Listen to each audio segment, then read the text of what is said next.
Good afternoon, everybody, and you should see my screen now, hopefully.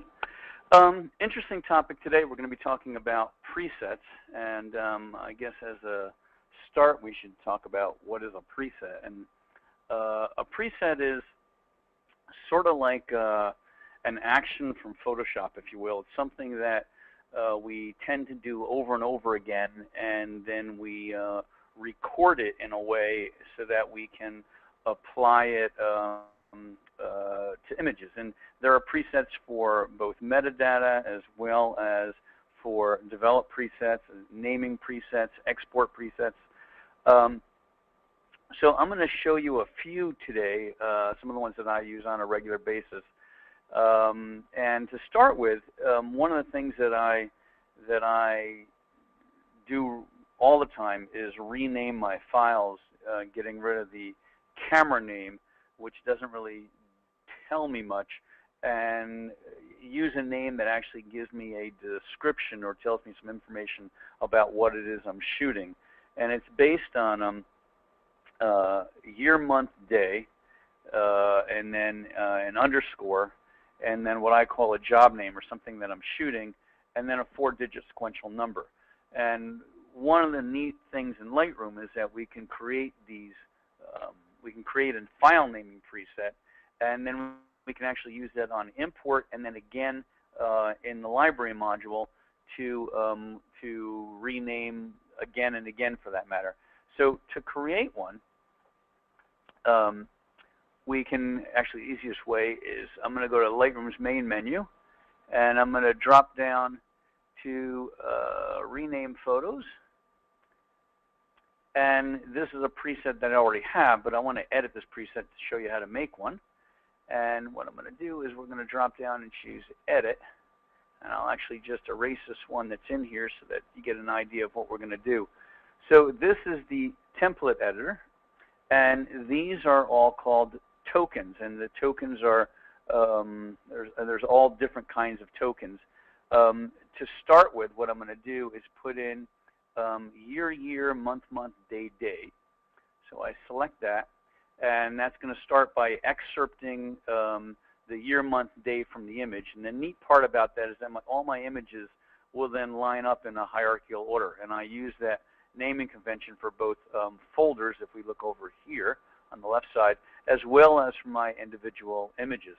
Lightroom doesn't come with a separator, so I'm going to manually type in an underscore, and then I'm going to drop down to the bottom of this menu, and I'm going to choose Insert Custom Text. And this is the part that gets confusing to people, because what I'm inserting is a field for custom text. People end up a lot of times typing in the custom text here, and that's going to use that same text each time. So I'm typing in the word custom text, and then when I go to rename, there's a field on the in the dialog box that will just say, allow me to actually insert the text that I want to insert, which is, like if you see up here, Lucy underscore pool would actually be the text that would be inserted. Then I'm going to do another underscore. So I'm typing in an underscore.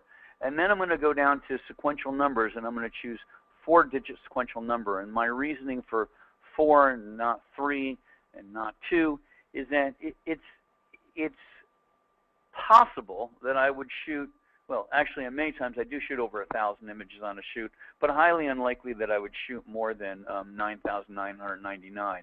And what I do with this is that once this is created, and to save a set, we would actually go in and choose Save Current Settings as New Preset. We would give it a name, and then we would choose Save. I already have one, so I'm going to cancel mine out here. And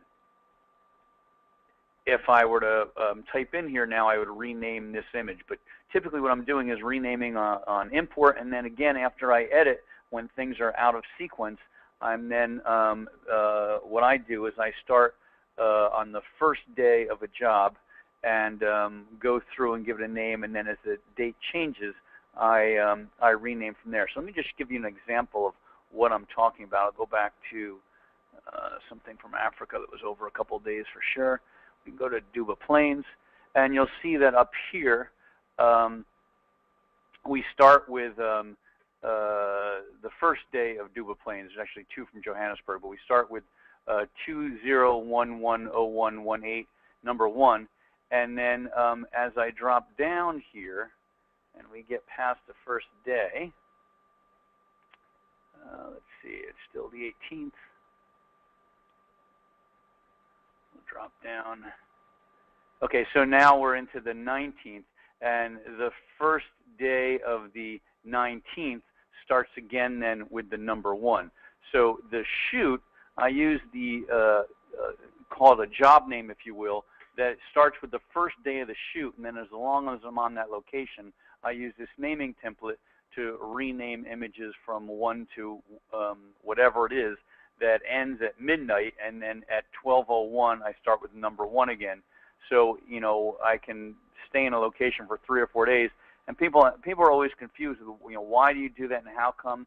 And I sort of correlate it to the way you do an invoice. If you were shooting a job for 3 days, you don't make 3 different invoices. You still have 1 invoice, and then with that 1 invoice, you say it was a 3-day shoot, et cetera, et cetera. So that's my basic file naming template. And then the other template that I would apply that on import. The other template that I always apply on import, which is also quite cool, is a metadata template. And I have what is called a global import.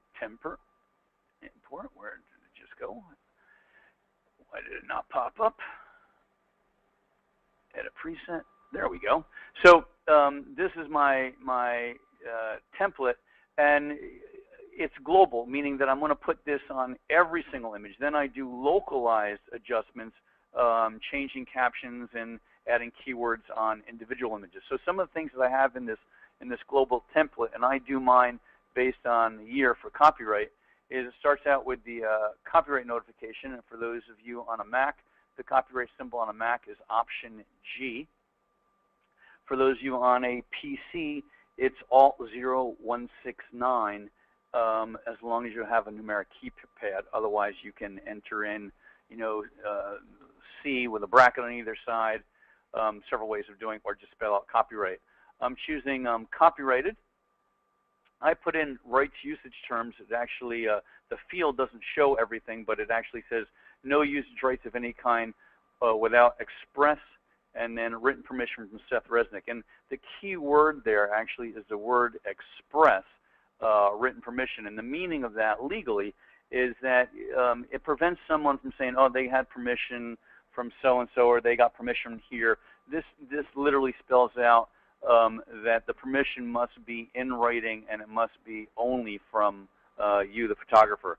I then put in my user information. This, anyone who's familiar with the Orphan Works Act, this is something that actually allows someone to find who you are, so there is no issue over locating a photographer. And as a side note, as I continue with this, of course this information can always be stripped out, but an interesting part is that metadata that delineates copyright, or talks about copyright, is considered part of encryption. And under the Digital Millennium Copyright Act, any act to remove encryption is actually an automatic willful violation of the Digital Millennium Copyright Act. So this is actually quite a useful thing to have in. I list my email address, phone number. I have my website. And then further down, under instructions, I also put in that this image is registered with the Library of Congress Copyright Office, just as a notation. The other thing that I'll add on a regular basis, which is actually kind of neat, but I do this on a local level, not on a global level, is under copyright info URL. So many times we are delivering images to people, and you know, the photo editor gets the image, and you send it in with the delivery memo, and the delivery memo gets put aside, and then there's another photo editor the next week, and pretty soon it's not too long before there's a disconnect between a license and your images. And what I'll do is I'll make whatever agreement I have with the client, and I always get them signed. I'll make a PDF of that agreement and put that up on my website. And then in the copyright URL, I might put in something like http://www.sethresnick.com/May 13th on1 software.pdf. And I don't have a contract today with On1, but if I did, it would actually be posted there. And from within the IPTC data from within Photoshop, you can actually click with one click and go right to that contract. So for me, it helps alleviate any issues with people wondering who owns what or what rights they had, and kind of useful. And then again, after it's created, you would choose Save, and you'll see I have ones for each years, and then I change it again for the following year. But very, very useful, and I do that on a global level, and then individually go through and add keywords and other information on a local level. So let me cancel this. Whoops. Actually, don't save. And we're going to go back now to some other presets, and I'm going to start with some develop presets. And the develop presets you can think of as a look, if you will, something that you apply to an image. And I do a lot of this on import, so that when my images come into Lightroom, they have a certain look or a tweak. And I will say that there are a lot of places to get presets, one of which is right from On1. There are actually a bunch of free presets posted on their site. Quite cool. Lots of things they do. And I've used a bunch, but I also tend to do a lot of things myself, because I just like to play around, and it's neat to be able to play around and create certain looks. So I'm going to start with one of my basic ones, and I'll do several on different images so you can sort of see the effects here. I'm going to go to the Develop module, and I have a look of Kodachrome. I mean, I grew up with Kodachrome film. I guess I've never been able to give it up. It's something that I miss a great deal. And so I created sort of the look of Kodachrome. And there are several that I have to imitate Kodachrome, because, you know, Photoshop and Lightroom, there's many ways of achieving sort of the same thing. So the first one is what I call my basic Kodachrome, although that doesn't make sense to most of you. It's just the look of Kodachrome. And I guess what was Kodachrome? Kodachrome had a lot of saturation, especially in red and yellow. It was a fairly contrasty film.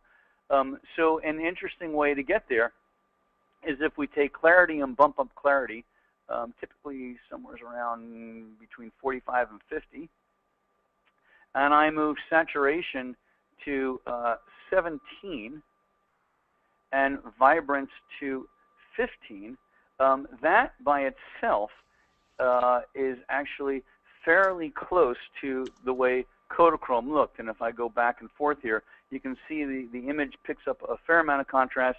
It becomes certainly more saturated, and looks much more like the look of Kodachrome. So that is one way of doing Kodachrome. I'm going to hit reset here and show you a second way, which, and again, just because there are sort of so many ways of doing this.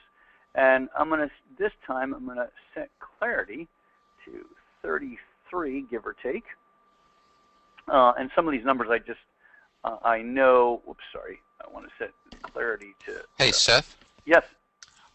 There was an interesting question that came in. This was kind of touching on what you had mentioned about copyright. Can you talk a little bit about the process of registering with the government? Sure.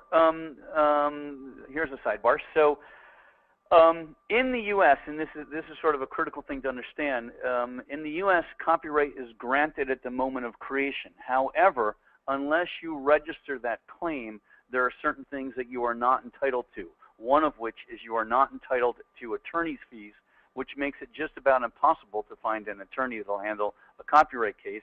And with the registration, you are entitled to up to $150,000 in statutory fees per infringement. So for me, I've registered everything I ever shot, and it's a critical part of my workflow. You can go online to the Electronic Copyright Office, just to do a Google search for ECO Copyright Office, and you fill out a PDF for the registration, and then it's a $35 fee. And I register all my work as unpublished, and I do it on a regular basis. That basis is anytime it doesn't leave my office until it is registered. And I choose unpublished very specifically because the law really hasn't kept up with technology. And as soon as we get to registering as a published work, we even get into a debate as to what published is. And a perfect example is I know some very good IP attorneys who would testify that simply putting images on your website is not publication because it's not necessarily offering them to the public for sale. And I know other IP attorneys that would say that as soon as you put them on any website, you're automatically, in essence, promoting them. So the good news is that with unpublished work, there is no discrepancy on anything, and it's the cleanest registration you can do. So hopefully that answers the question. And, well, one of the things that came up from that is the $35 fee. That's not per photo. It's not per photo. It's per registration, and the images can be as long as they're within the same year. And it gets confusing because if I went back to, let's say, images I shot in 1990, for example, if they weren't registered, I can still register all images from the entire year 1990, but the effective date of registration would be 2011. So the copyright notation is the date actually that the Copyright Office receives the images, and and as long as the images are within the same year, it's doable. The other thing to note about that is that if you register as published, you have to make the registration within 90 days of the first date of publication in order for it to be retroactive back to the first day of use. So again, unpublished is much easier. And ironically, you don't send in high-res images because the Library of Congress is a public site, and they have actually had theft from the Copyright Office. So I send in low-res JPEGs, typically about 400 PPI. 400 pixels wide at 72 PPI. And you're only allowed to be connected to the Copyright Office. It's kind of dumb, but it's I think it's currently 60 minutes. So I take the images, put them in a folder, zip the folder. I'll fill out the form. I log off. I log back in. I upload one folder or two folders. I watch the clock. As I get closer to an hour of uploading, I'll log off and then log back in again. But definitely worthwhile. Then the best news about it is that it prevents copyright disputes, because I just find that so few photographers actually register their work that when it is registered and the client finds out it's registered, it usually means settlement almost instantly, because most clients do realize that photographers don't typically register their work. Cool, thank you. Okay, so another way of doing a Kodachrome look is, actually we're going to put in, for clarity, I think we'll put in 33, and vibrance we're going to put in 2, and saturation, actually we're going to go to black. We're going to pump black up just a little bit to show what contrast is like. And then we're going to go down to HSL, which is yet another way of dealing with this. And we're going to go to hue first. Actually, we'll go to saturation. And we'll increase red saturation to 10. Sorry, 10. And then we'll do orange to 15. And then green, we're actually going to lower green because there was so little green in Kodachrome. And then we're going to drop over to luminance, where we're going to actually affect the intensity of these. And we're going to go -8, -8 on yellow, and -58 on green. That's 58 on green. And again, that's pretty close to the look of Kodachrome. Again, if we go, there's the before and there's the after. Very, very similar. And then what I would do, which I should have shown before, is after I have all my settings on in the develop module set up the way I would want it, I go to the right side, I go next to presets and choose plus. I would give it a name, and then I would check the items that I have changed here. Any item that I've changed, choose create, and then I can, on import, actually select that and use it on import or use it later on in the develop module. But pretty cool and interesting to play with. So let me show you a few other ones. I've got a bazillion that I actually use. We're going to go to this image for a minute. This is the original. And when I was in Africa, this is actually one I sort of played with in Africa because of the light and created what I called Africa sepia tone, although it actually pretty much simulates a sepia image fairly well anyways.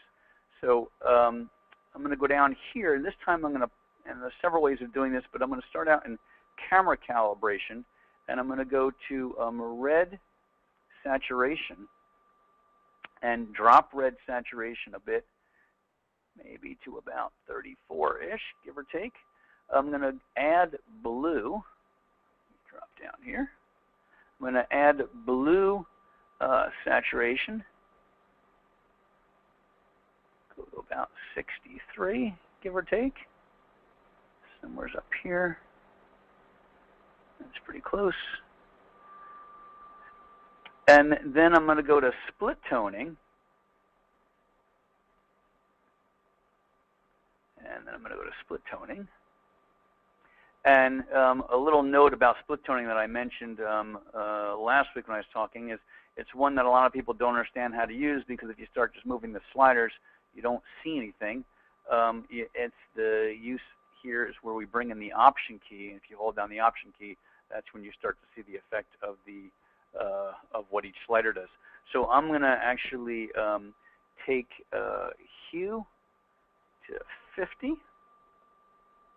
and saturation to about 66 and hue to 30 for shadows, and let's see, and saturation to about 28. And then I'm going to go in and actually change this to grayscale. And we'll just hit auto here.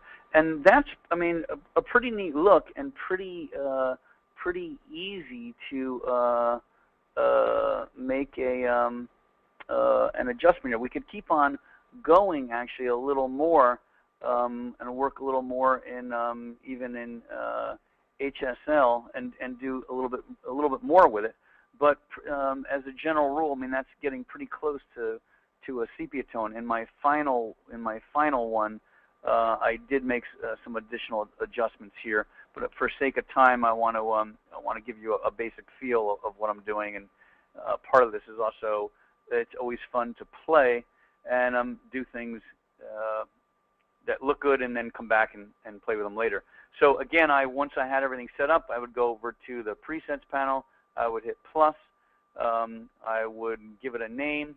I would check off what it is that I've adjusted, and then I would take those, and they're available there for use on import or through the develop module later on. And just pretty cool stuff to have. So let me pick another one. This one is, let's see, I want to go through my notes here. This one's actually a little goofy, but why not? So this is my daughter swimming, and I was actually looking at just doing sort of a fun, so it looked like a snapshot from a point and shoot type of camera, and do this with for her grandmother. So what we did here is I'm going to go down to our effects panel and post-crop vignetting. And what I'm going to do is slide a mount to the right We'll go actually all the way to 100 so you get an idea. And then I'm going to, let's see, take this to about, take our midpoint down a little bit, maybe to about 30-ish, somewhere in here. And then we'll take our roundness so that we're definitely more, let's go maybe 85-ish, somewhere in there. And then 100 on our feathering. And, you know, it's not something that I do a lot by any means, but for this specific use, it was actually quite interesting to play around. And of course, you know, you can control how much you want the effect to be with the sliders. But then again, you save this out as a preset, apply it, and everything is good to go.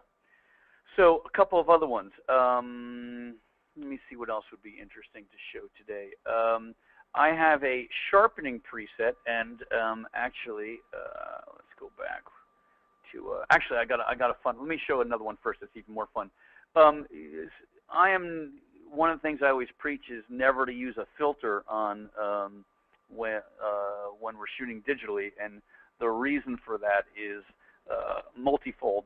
The only filter that I actually ever use is a polarizing filter, but then only to reduce reflections, never for something like increasing blue in a sky. And the reasoning for that is that our lenses have a what's called a meniscus curve, sort of like a kneecap. And most screw-in lenses, even good quality ones, filters rather, light will pass through the filter, hit the sensor, and then it ends up bouncing off the inside element, and you get specular highlights and reflections and all kinds of things. And also just like with a UV filter, for example, the camera, which is in essence a computer, doesn't understand that there's something altering UV on the lens, so it processes the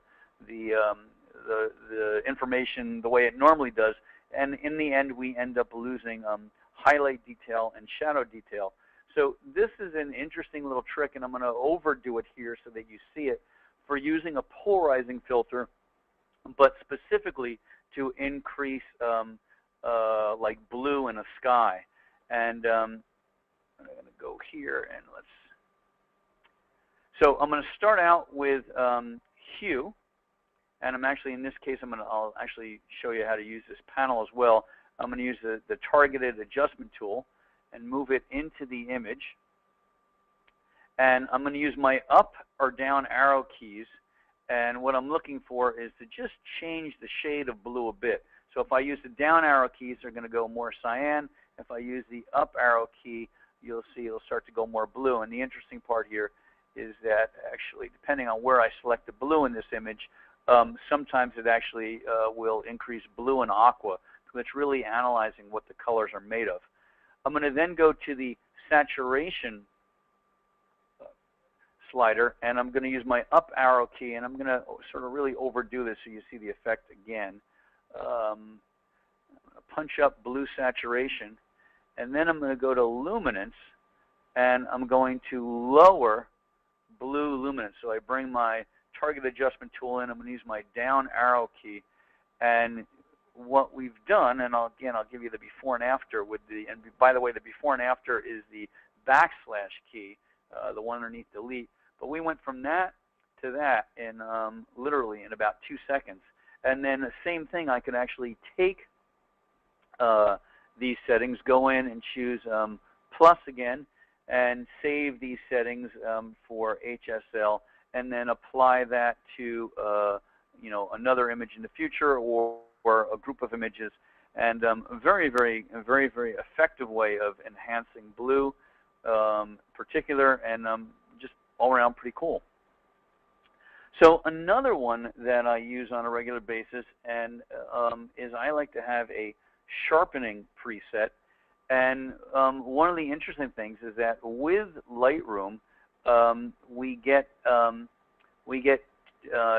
sharpening presets that come with Lightroom. And so if we look at Scenic, for example, I can just double click on that, and I set my sharpening up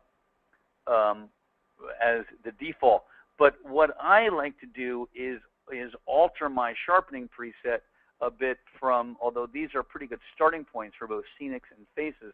I think I'm a pretty strong believer that every single image can benefit from masking. So I always set some masking in my preset. And again, the way of using these sliders while I'm doing this, I might as well explain it, is that we use the Option key. And what I'm looking for is, I'm going to, first of all, to adjust it correctly, we need to be at 100%.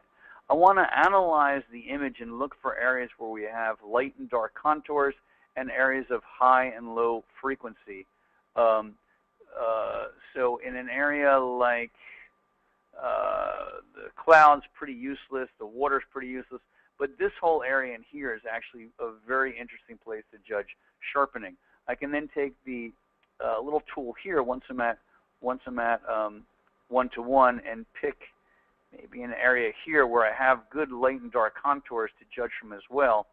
And then we would use the Option key, and when I go to the left, hold down the Option key, I can see that's no sharpening, and all the way up at 150 you can see reticulation.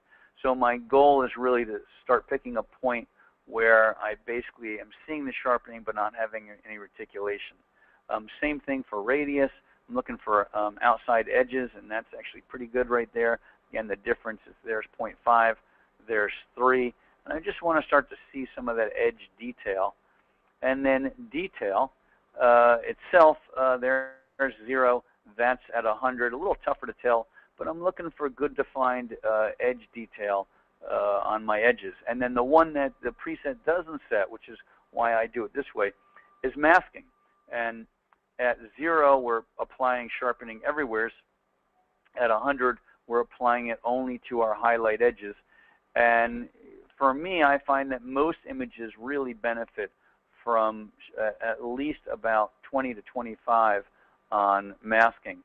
So my preset would be, again, I would actually just go to sharpening on the left side and pick sharpening for scenics, then adjust my masking, then go into presets, pick the preset, save that out. That is part of my sharpening preset component. I also do a sharpening preset with and without noise reduction for higher ISO. When I shoot a higher ISO, I'll do one with noise reduction. When I do one at a lower ISO, I'll do it without noise reduction. And ultimately, as we go through this, even like when I do my standard Kodachrome preset, what I'll end up doing is even add in things like lens corrections. I'll add in, I use a color checker passport, so I can actually add in on an image that, I have to pick an image that we shot with, but something like this, I would add in the my 1DS Mark III camera calibration, the look of Kodachrome, throw in a camera calibration. And the neat part about doing these as presets is that when we have a preset like on a camera calibration, we can actually pick a camera calibration from here and then option click and choose set default. So I can set up defaults based on serial numbers and ISOs and then automatically apply an entire look. So I can apply the Kodachrome look with a lens correction, with my color checker passport, and do all of that on import, which is really pretty astounding, and do it based on serial number and ISO. So with the same body, if I shot at ISO 100, automatically there will be no noise reduction applied, and if I shot at ISO 1000, there would be noise reduction applied. So it really, I mean, it really simplifies the workflow a great deal to do something like that. So let me just, any questions right now, Brian, before I go on to the next one? Because I just sort of covered a huge amount of territory there. There was one question, and I don't know if you could, if it's something that you can cover, but and this is interesting to me, but the difference between the saturation in HSL and in the calibration. Yeah, okay. So understand a little bit about the history of Lightroom and Camera Raw first. We had camera calibration before we had HSL. And the thing about the calibration panel is, I mean, now it's really technically used to sort of mimic an output response from a camera. But the way to use it, which is what most people also don't understand, is it's sort of like adjusting the classic color wheel when you're studying color. So if I want to adjust red hue, I would use green and blue hue to adjust red. If I want to adjust the actual saturation of a given hue, I use that saturation. So the neat part is that literally any color you want, you can play with these sliders and get that combination. The not neat part, or the hard part, is that if you have a particular color in mind, to get the actual shade, you are adjusting the opposite hues to adjust that hue, and then the saturation of that hue. So it's a bit confusing. Whereas in classic HSL, we are adjusting, when I pick a hue, we are adjusting that hue or that color or that chroma, if you will, with the slider. When we are doing saturation, we are adjusting the saturation of that color. And when we are using luminance, we are adjusting the luminance of that same color. So easier to think about in terms of HSL, but lots of actually pretty neat possibilities under camera calibration. I'm just trying to see what other questions came in. There were questions about noise reduction and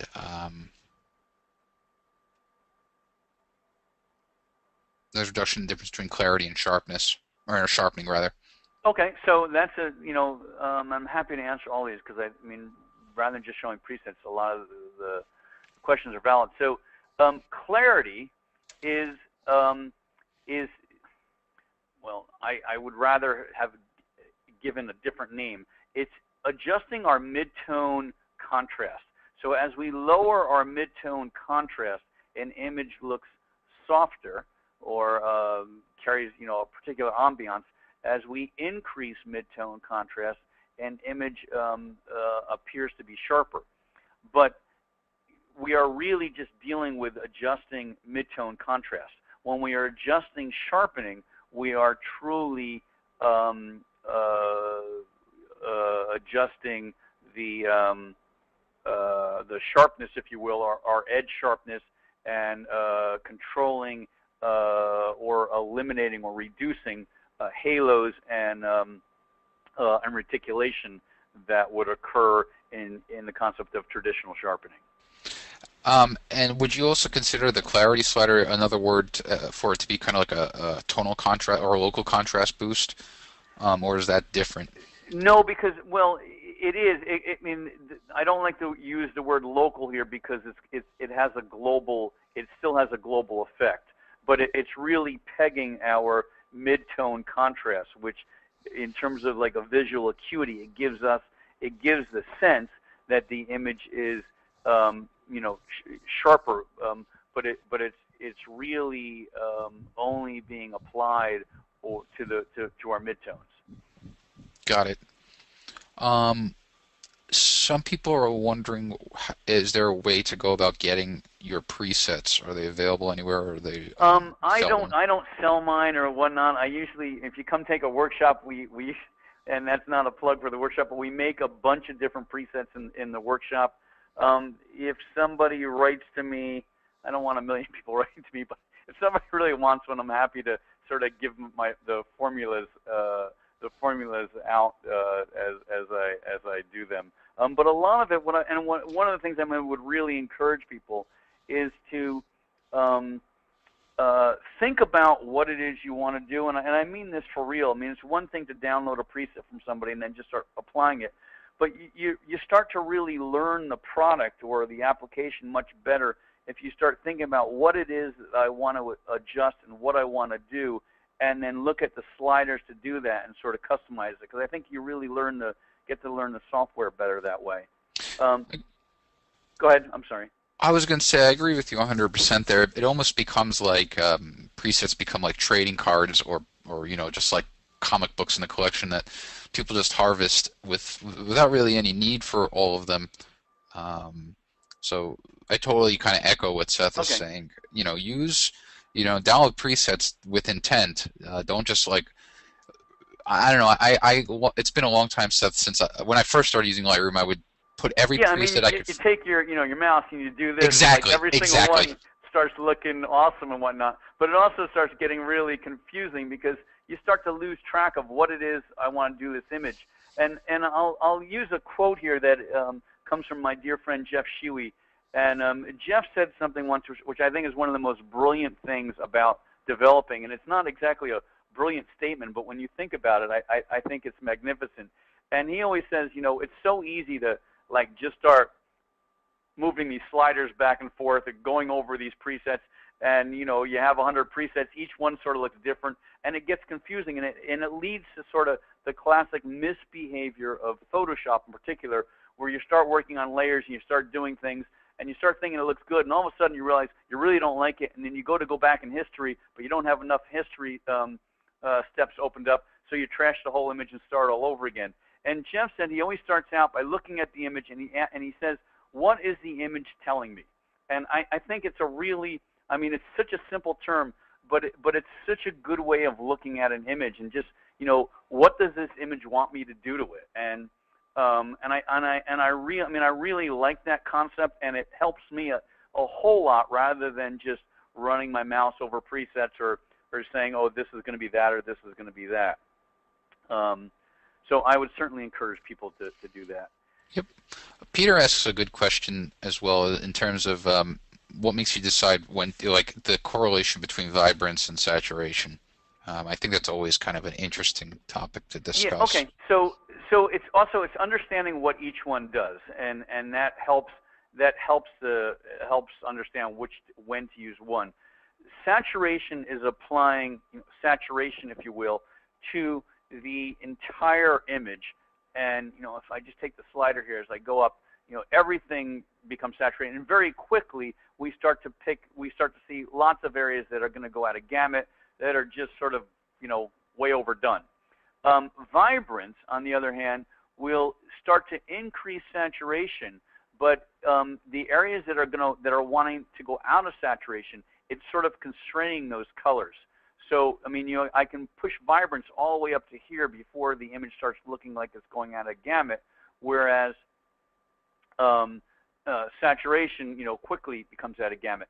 So when I decide to use which one, well, I grew up with Kodachrome. Kodachrome had, this very distinctive look of saturated yellow, saturated red. So I definitely want the overall saturation, but I don't. If I pump it up too much and I give me the look that's going to look really good with most reds, a lot of the other colors will start to go out of gamut. So like on my Kodachrome adjustment, in playing around with a bit of saturation and then a bit of vibrance to sort of let those other colors globally saturate, if you will. It's trial and error, but that's my concept for it. There's one time I always use vibrance over saturation, and that's when I'm dealing with skin tones. And skin is, I mean, it's interesting. It's probably like the classic high school portrait on a white background, which we all sort of laugh about. It's sort of one of the hardest things to actually do accurately, and the reason is that when we start talking about color, colors break down into sort of two types of color. We have relative colorimetric and perceptual. And in simple English, perceptual are strong saturated colors, and relative colorimetrics are sort of like our muted earth tones.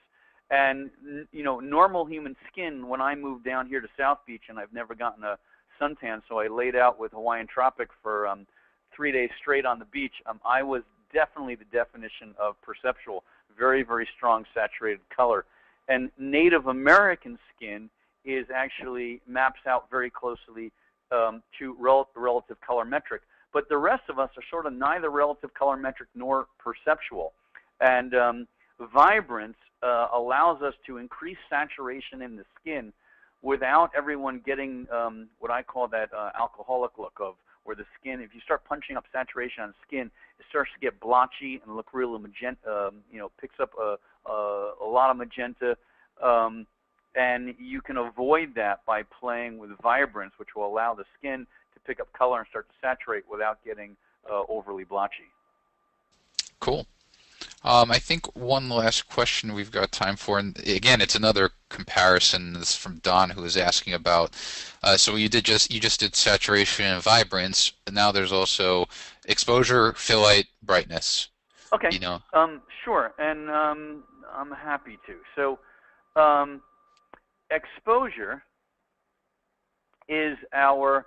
Let me just go to a different image here. Just change the screen up.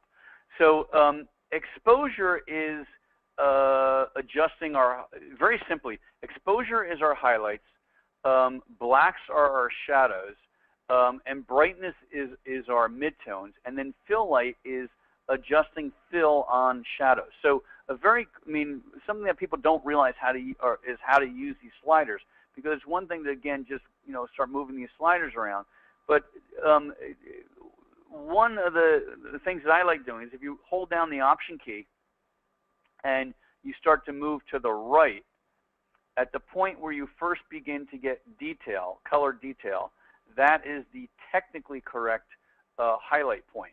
If we then go and go down to our blacks, and same thing, I hold down the Option key and start moving it to the right, at the point where I first begin to get color detail, and this image is pretty far out there, somewhere around here, that is my technically correct black point, and then I visually adjust my mid-tone area after I do the other two.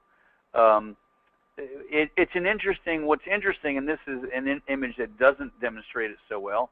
Let me just pick a different image for a minute and try something here.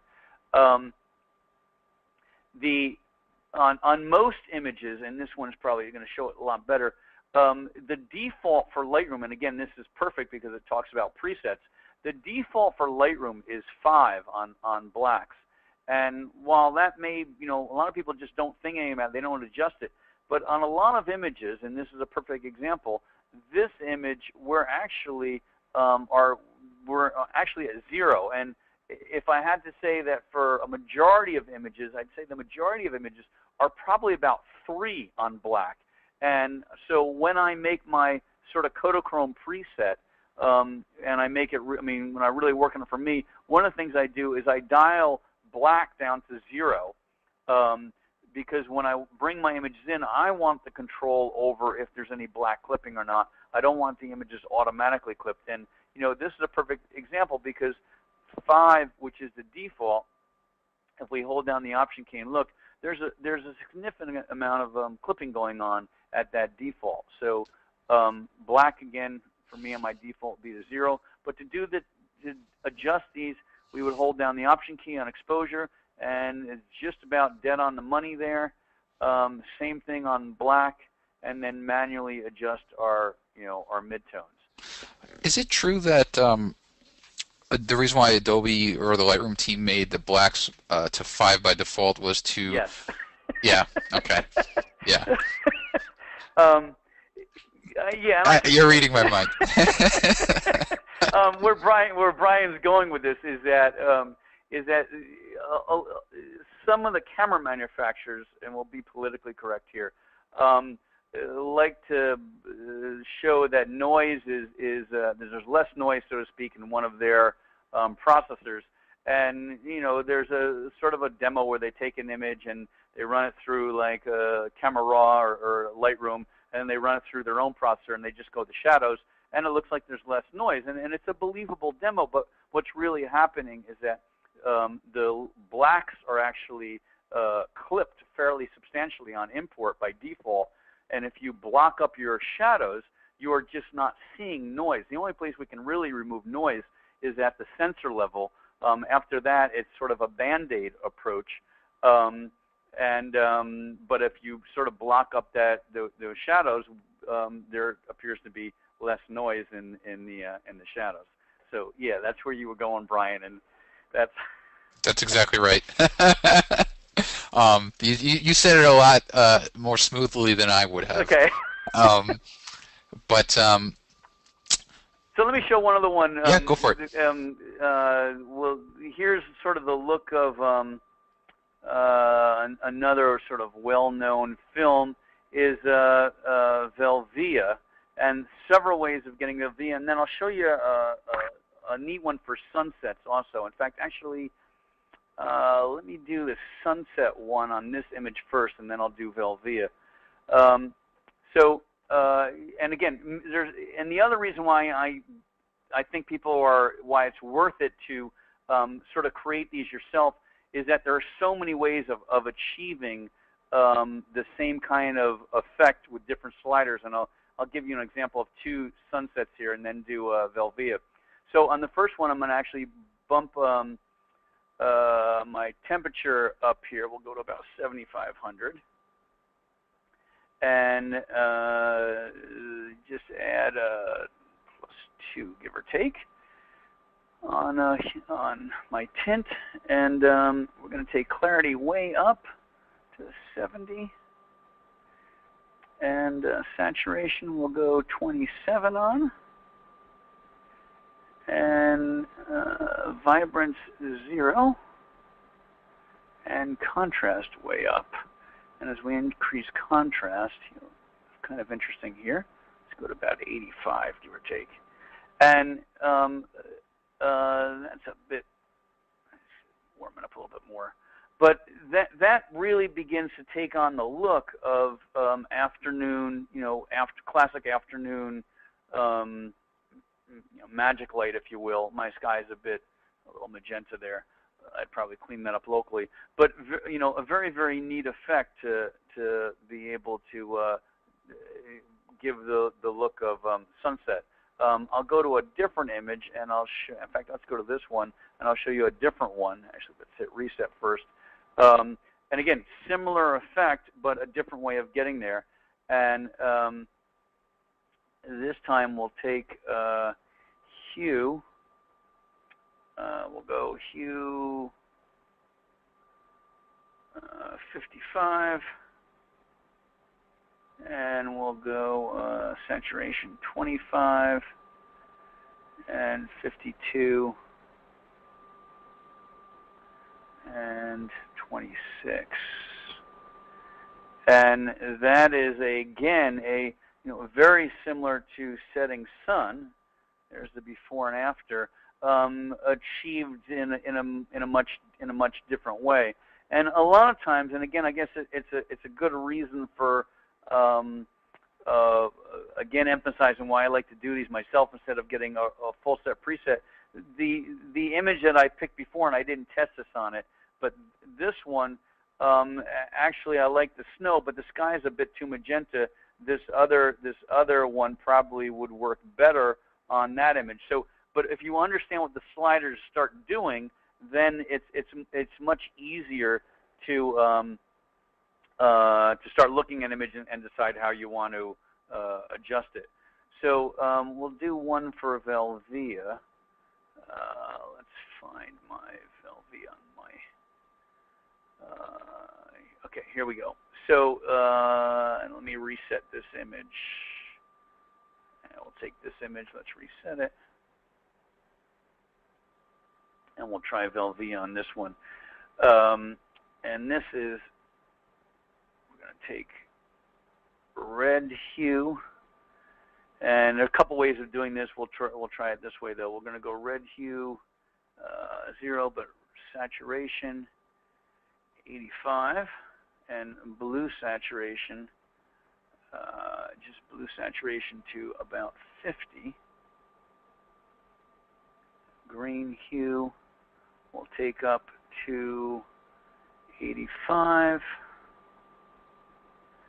and saturation 85. And see, and this is a good example. I haven't done this. I mean, this is a good example where that's totally not what what Velvia looks like It's way too much. Although, do I have saturation cranked up here? Oh, you know what? I'm sorry. I've got to also lower saturation. Sorry. Here we go. So somewheres in there is not too far off from what Velvia would have looked like.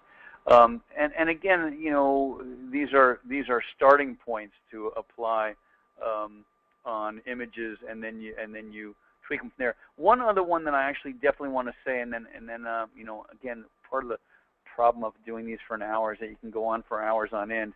But a very, very useful one, which I think a lot of people don't think enough about, is what I call nothing at all.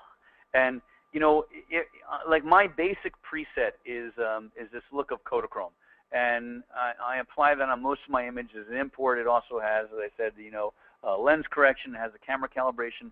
But if I hit reset, I'm going to go back to the way it was at import.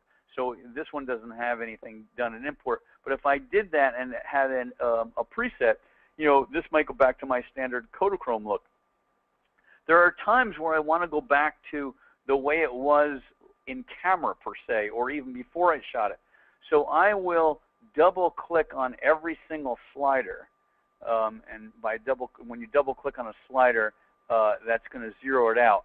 And I'll double click on every single slider, and then I go and I create a preset that's called nothing. And it's very interesting, especially when you start adjusting an image and things are getting out of hand, where you really want to end up neutralizing everything. I'll zero out every slider, go to my presets, and then save and create a preset with actually every slider zeroed out, and use that as a starting point, which on images that are tough images, that it's a pretty good thing to do. So any other questions, Brian? Let me just see here. I think there was a question about importing an import preset based on ISO, but I don't.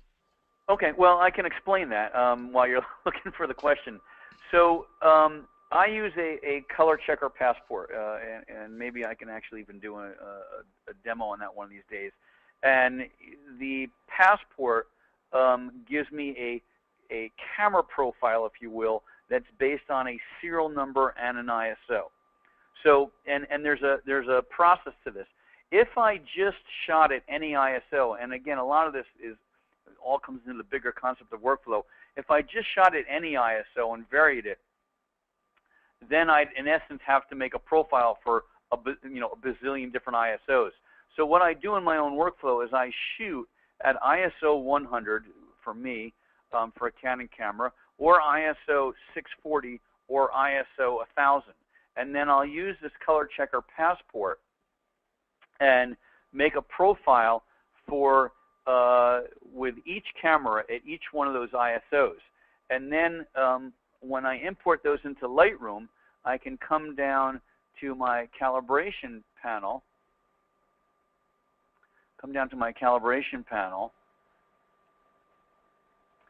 and you'll see this one was a 1DS Mark III. And you see these are some of the different profiles that are going to be recognized by the software. And the neat part is if I do one at each individual ISO, then I can come down and press the Option key, choose Set Default, and you'll see it's telling me that this particular profile would be used for a 1DS Mark III for this serial number at ISO 100. So if I do one at ISO 100, one at 640, one at 1000, and then I set that up here on import, I'm automatically correcting the images based on camera number and serial number. And the biggest part of that, which I mean for me is a huge help, is I shoot with two cameras a lot, and it used to just drive me nuts that two of the exact same camera, exact same lens, if I'm in a studio, I actually got different results. And that's because every single sensor is slightly different.